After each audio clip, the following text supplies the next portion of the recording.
3, 2, 1, and we are live. Welcome to the Self-Belief Chief podcast, you wonderful people. You're here with David Holman. And if you've ever asked the question, am I good enough?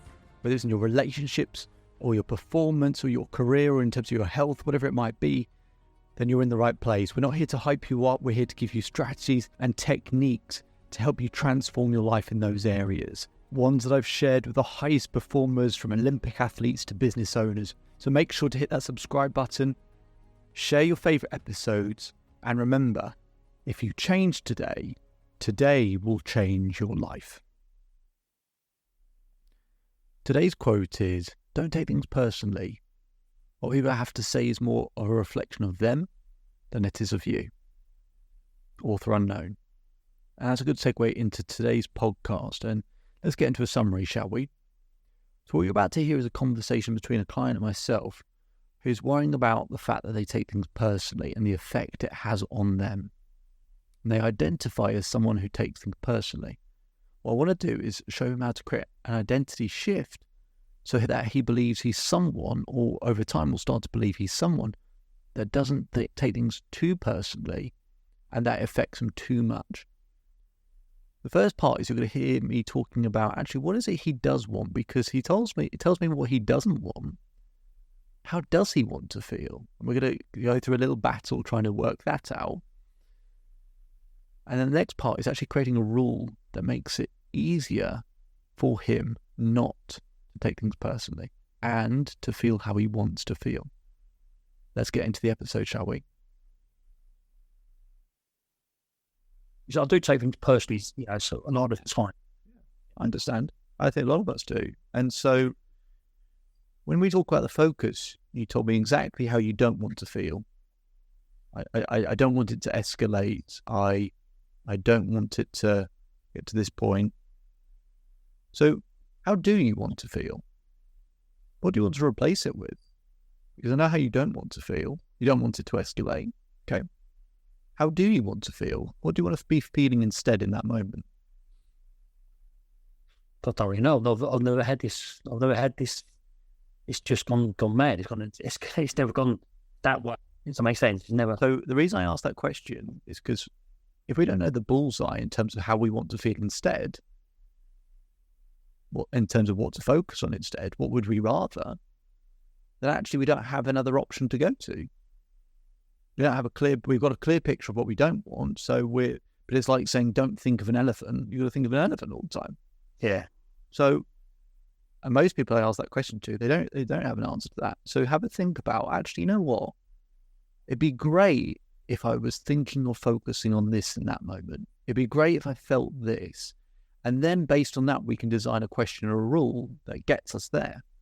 So yeah, it'd be good to know what the bullseye is. So we know what we don't want to focus on. What do you want to focus on? That would be a really. Well, I think with me, the next day I normally feel pretty rough or horrible about it, or yeah. So I'm thinking, if I carry on this way tomorrow, I want to feel foolish or embarrassed, or dealing with a lot of crap, more negativity the next day. Because normally it does all involve somebody else, and they normally say, "Oh, well, I didn't mean it that way," or "You misunderstood me," or. But then we're trying to find level ground, aren't we? They've done something that's pissed me right off. Sorry to swear, but so then I'll react. But then next I probably think, well, perhaps perhaps that's just how they were at that moment. I overreacted sometimes, but I think I've done it so often in my life. It's just a habit. It's learned, isn't it? So that's good. Again, that's going back to avoiding what we don't want to happen. So in the moment, so we got another picture of what we don't want. That's fine. Mm. So in that moment, what do we want? What do we want to be focusing on in that moment? Not getting into that situation again. That's, again, just to catch you again, that's what you don't want. As you said, not to get in that situation again. What do you want? I want to be less reactive to that situation. Then. So again, that's avoiding terminology. So it's not or less. So it's a difficult question, I know, because most people don't think in these terms. What do you want? So instead of feeling this, I would love to be feeling this. I'd like to feel calmer. Yeah. Okay. I'd like to feel calmer. What would be 10 times that? Because calm is a sort of fairly passive term. It's nice to feel calm, but what would be something where it's like, actually, I would love to feel that way, because then that will more intense. Sometimes when I've had this feeling of, and I just don't take no attention to it, I just feel really happy and think, well, that's stupid. I mean, but most times I don't think that. I think, oh, she's just stupid. Why? They're obviously upset. The person I'm talking to is upset. They want to wind me up. But I take on board what they're saying. But if I can sort of go, hold on a minute, I'm not on your anger or negativity, I'm all right with it. So I think I don't want that at all. I don't want your negativity. I don't want your anger. Then I can deal with it. Yeah. Start accepting someone's negativity and rejection. That starts me off. So if I can stop myself, but I don't want that negativity. I don't want that. I don't want to think you're rejecting me. I just want to think that it's their problems. Does that make sense, David? Rather than my problem. Barrier there. Thinking, So if I can laugh at it, thinking, do you really mean that? Or is that really what you want? Yeah. I mean, and so parts of it are like turn it backwards. Yeah. And so part of it might be an understanding of, like with most people, when they have a volatile reaction, is often it's not you. It's coming from something that's going on for them. People really kick off. You sort of go, wait, where's that come from? Like, I understand it's uncomfortable, but where did that come from? But actually, when people got a lot of crap going on in their life, one more thing and they can kind of blow up. And for a lot of people, that's true, because most people have got shit in their life. So if you think about it, let's say full to the brim is 10 out of 10. Well, if people are already on 8 or 9, that's not your fault. And you add one more thing in, you have to have a conversation. But that conversation, presumably, froze, David. Can you hear me now?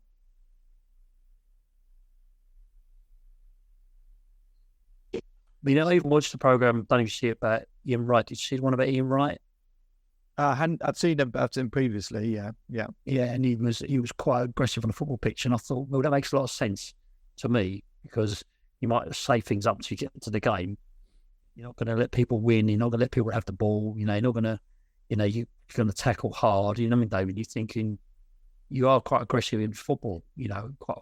But is that a male thing? I don't know. You know what I mean? So, because I don't play football now, there's no release for that. Exactly. Yeah. I think, well, both men and women who are competitive, as you get older, you do have less places to let go of that competitive energy. That's a whole different conversation we can have at some point, because it is important that we have ways of releasing that, because otherwise that type of energy can be used in the wrong settings, in the wrong places. Especially if people aren't competitive, then all of a sudden you've got this energy dynamic, which is just throws the whole thing all over the place. So, in terms of those rules that you've created previously for frustration and everything else, have you found those helpful and found those useful? Because if so, then we'll create a rule around tension for you to focus on. So when you look at those rules and for frustration and everything else you've got in front of you that we've done previously, do you find those useful? Do you think it helps you feel less frustrated? Yeah, sometimes I think as well, especially when I meet footballers, meet people, you think, if you're doing it, I've got to take some of it every now and again. Yeah, okay.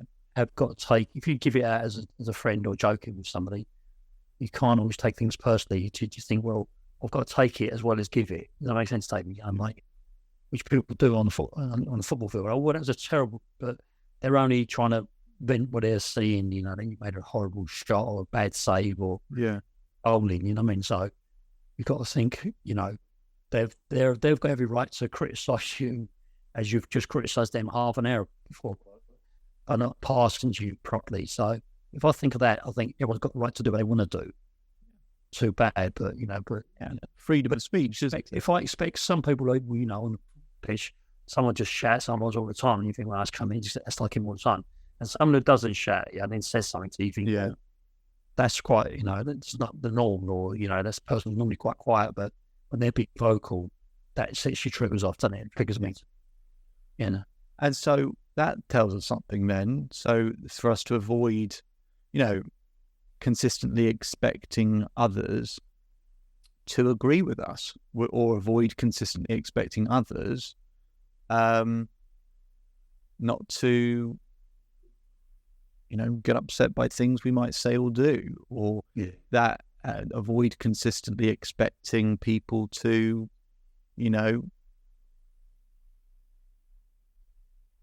be okay with feedback.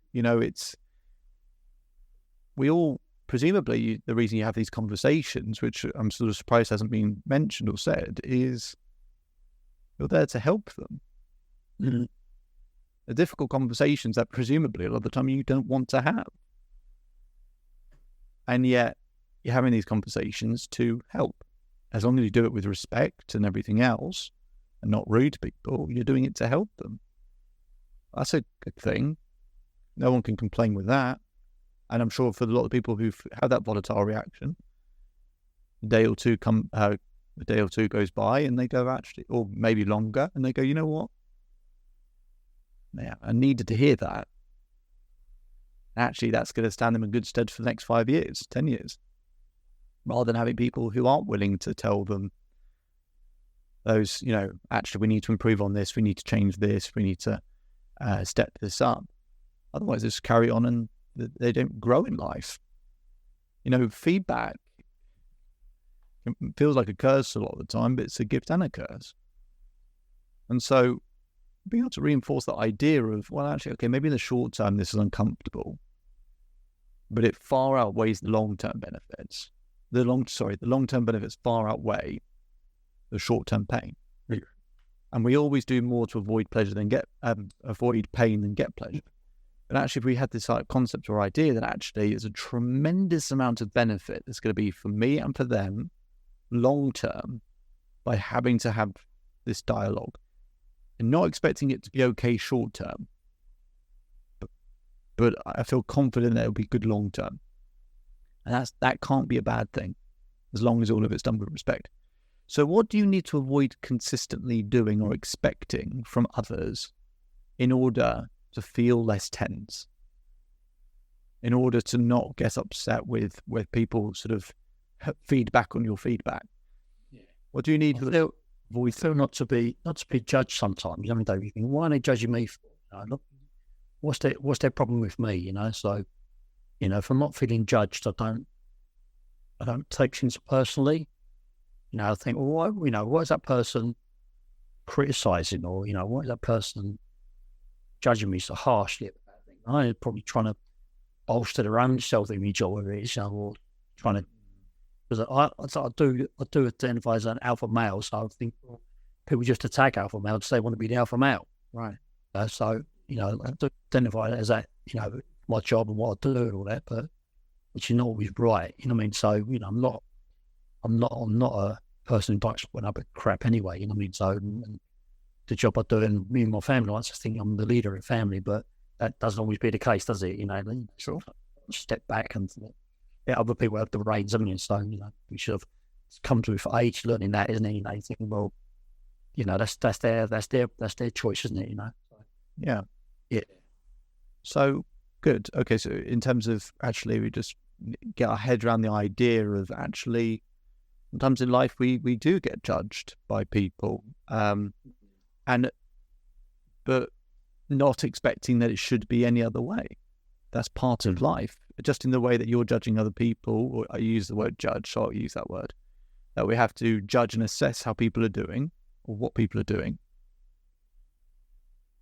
So maybe the rule is I avoid consistently expecting myself not to judge me and others, because a lot of what you're saying, if you haven't clocked onto this already, is you judging yourself and how I'm responding, and judging myself on, whilst this is a problem and they're doing this and that's happening and they're doing this, behind all of this is my judging myself too harshly here. And so amongst not expecting other people not to judge us is actually expecting us not to judge ourselves sometimes. That's okay. That's a good thing. Like other people giving us feedback, we have to give ourselves feedback sometimes. Maybe a rule is I avoid consistently judging myself and others. If that was a regular thing and you felt a sense of judgment from someone else, even when it isn't judgment, but it just feels like it, you kind of go, oh, actually, well, I sort of thought that sometimes I'm going to get judged, so I'm not surprised. If you're not surprised or caught off guard by it, they'll probably be a little bit easier to handle, because when you get surprised by something, you kind of go, ah, and you get that shortness of breath all of a sudden. You go like that, taking a step back, then the cortisol goes up, then you're like, oh, I've been caught off guard here. If we kind of expect that sometimes, we will judge ourselves and other people will judge us, then maybe we'll get caught less off guard and less surprised. And actually, in many ways, sometimes it's a good thing. Just like you're giving feedback to other people, sometimes it's very good for people to give us feedback. Sometimes we kind of, if it's all about being an alpha male, sometimes we go, well, fuck it. I welcome this feedback. I'll take it. I want to know. You tell me. And I'm going to stay calm. I'm going to stay composed. I'm going to stay relaxed. I can take it. I expect you to give me feedback sometimes. That's cool. It's not fun. It's not comfortable, but part of life. Actually, in a week or two's time, it's going to benefit me. And I'll look back, as I'm sure you've done loads of times in your life already. I'm going to look back and go, I'm really glad that actually happened. I'm really glad I got that feedback. It was awful. It was uncomfortable. So how do you think you would feel if we were reinforcing that rule? I avoid continuously expecting others not to judge me or for me to judge myself. So we think of a more concise way of writing that. So let's say I avoid consistently expecting myself and others not to judge me. I avoid consistently expecting myself and others not to judge me.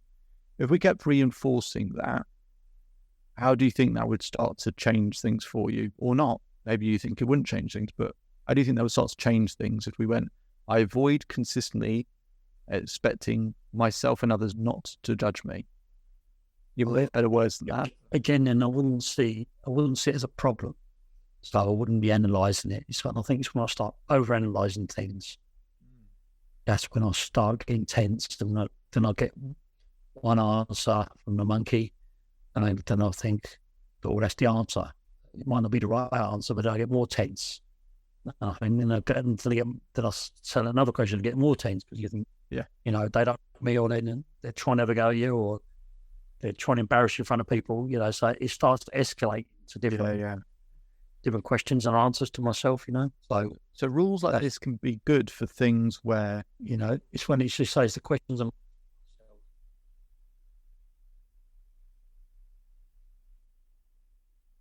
so sorry, I missed you there. Yeah, it's okay. So rules, if you can hear me now, rules would be good for things where, you know what, we're not in control of whether other people judge us. We have zero control on that. And so trying to sort of pretend or hope it's not going to happen isn't a game to play, isn't a game to win. But like you said, which is a very good point, which is actually if I just expect it to be part of life, if I know it's going to be the case sometimes, and I don't see it as a problem, which was your words, which is perfect, if I don't actually see it as something that's problematic, it's not fun, I don't see it as a problematic thing, then I have to work it out. I don't have to think about it. It's just, well, this is a part of what life is. That's it. I don't have to work it out because I expected it. And it's actually, I'm realizing it's not a problem. It's not fun. I don't have to be happy about it, but it's not a problem. It's not, and you're right. It's not something to work out. It is what it is. That's what happens. I get judged all of the time. So do lots of people. So good. So I'm glad you think that's the case. So if you have a rule in place, okay, so if I've got that rule in place, I don't see it as a problem. If I don't see it as a problem, I don't have to analyze it. over and over again. So what we've got is, look, 2 minutes. I avoid consistently expecting myself and others not to judge me. That's fine. I avoid consistently expecting myself and others not to judge me. So 2 minutes, get your body right. I avoid consistently expecting myself and others not to judge me. And that's it. And if you put those two bits together, then the body will do the work for you. And once the body's done the work for you, just remind yourself of that very basic rule, and that will just shortcut the emotion. You're going to have the negative thoughts still. You're still going to go, why are they saying this? Why are they doing this? And you're just going to remember that rule. I avoid consistently expecting myself and others not to judge me. And we'll just snap out of it. And we'll just go, you know what? That's true. That is true. I don't expect it not to be the case. That's fine. So the very last thing I want us to do before giving all of this a name is for us to understand what language to use with people. You might have a go-to word, a go-to response in some ways. That is, if you do feel it, this is what I'll say. A good thing, I think, in a lot of things, going back to the negotiation thing, is to validate what someone said. I understand why you're saying that. XYZ reasons. I perfectly understand. I agree with what you're saying. I understand where it's coming from. It makes sense. When someone hears that and you've not escalated the temperature, what everyone wants in life, as I've said many times to you, is to feel understood. Even in a difficult conversation, if you start off by doing nothing else but validating the way they feel, even if it's not fun for us, what they're saying, it makes us feel bad. You know what? I understand why you're saying that. I understand where it's coming from. I understand you feel that way. I do. The other person sort of will have to go, oh, I expected to get a barrage of insults or anger or whatever. And they kind of go, I don't know how to respond. He's being really reasonable. What do I do now? If you validate it, that person's wall comes down. Now we can have dialogue. So you might say 2 minutes. I avoid consistently expecting myself and others not to judge. And then I'm going to validate. That's it. And so if you do those three components, 2 minutes, remember my rule, validate. 2 minutes, rule, validate. 2 minutes, rule, validate. 2 minutes, rule, validate. Always start with the body. Can't stress that enough. The body will do 80-90% of all this work for you. Get that right. So if you just remember that 2 minute part, that will do most of the work for you. And then those other bits will just stop you overanalyzing. And then the third bit will tell you how to respond so the temperature doesn't keep going up and up and up and up and up and up and up to a point where you can't do anything, you can't control it, you can't have a conversation, and you regret it for the next 3 or 4 days. Validate it first, and at least that person on the other side has to go, you know what? They're actually being reasonable. And at least they're listening, at least they understand. They're validating how I feel. Thank you for validating how I feel. That's all I need. That's all I really need. We might not agree, but at least you understand my point of view. That's what most people need. So does all of that make sense? Do you have any questions about any of that, Tony? Just about, can you do that in an email to me so I can remember it? Of course I can, yeah. Brilliant. Yeah, and I'll look at it. So yeah, and for us to keep just sort of simplifying that so it just becomes something that's very simple for us. But I think, as I said, the 2 minute thing, I think is just, that will be a big, just from what you've described back to me, sounds like a key component, because you've told me that's what I do when it works. What I'd like us to do, I'll put those 3 components in an email so that we can start reinforcing them and putting them into practice and seeing how that actually goes, is to give that version of us a name so that in the future, in 5 years' time, when you don't know me, is rather than trying to remember all those different components, we can just go to a name. The reason I created this business, I created Self-Belief Chief, a big part of it was actually, funnily enough, I created that name firstly because I knew I wanted to help people with self-belief. The second part was watching Good Will Hunting. And there's a speech by Robin Williams where he talks to Matt Damon's character about, You can't just read and learn and be a genius about life. You actually have to experience it. You actually have to go and these things. And he says, it's sort of to put it to Matt Damon in terms of it's up to you what you do now. He says, you'll move, chief. And I thought, I'm going to put those two bits together. A big part of that is because then that's a version of the personality I can use in these conversations, because who I am the rest of the time works the rest of the time, but it doesn't work here. And so similarly, in those settings where the emotion intensity is raised, the person we are this paradigm might not work, but actually the version of us that we've created or spoken about will. So what name would you like to, we can go back to the Tai Chi thing if you want to, but what name would you like to give this version of you that can handle this type of situation whenever it comes? Well, even something like, it's like grasshopper or something like that, because it's still Tai Chi, and grasshopper is the boy who's getting taught in Kung Fu, the series, isn't it? So something ridiculous. No, perfect. So there you have it. So we had a conversation where, prior to the sort of start of the recording and what you heard, was a lot of focus on what the client didn't want to feel, and a focus on what they don't want to happen. And of course, when you stare at that all of the time, guess how you're going to feel? You stare at what you don't want all the time, guess how you're going to feel? We all have a very, very clear picture of what we don't want, because our brain is designed to help us survive, not designed to make us happy and thrive. Our brain is designed, at the beginning of time, frequent threats to our life, fire, wild animals, the weather, whatever it might be.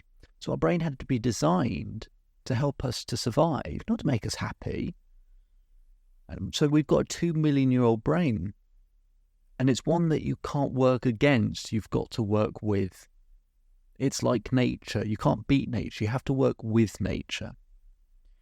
It's your nature. It's not you, though. It's a small piece of your brain called the limbic that has these sort of thought processes, makes us have very clear pictures of what to avoid. But it causes a lot of stress and anxiety. When we start to shift the focus, not on what we don't want, as you heard of the client, they were struggling just for a moment to get out of the cycle of not talking about what they don't want, till they actually understood, okay, how do I want to feel? You know what? Most people don't have an answer to that. Once you have an answer to that, and then you start to develop that picture over time, and that gets clearer and clearer and clearer and clearer, you've got a very clear picture to focus on, a clear picture to go to. And when it comes to what we want in life, we need that, but it requires conscious effort to do that. You can't just hope that it happens. Your brain will, if you don't know what you want, your brain will automatically focus on what you don't want. It's a very simple thing of knowing what you want, but clarity brings things closer. Get very, very clear. And then what we did, once we know what we want, is actually create what we call a rule. A rule that actually we change our philosophy around the concept, around the problem, around the idea.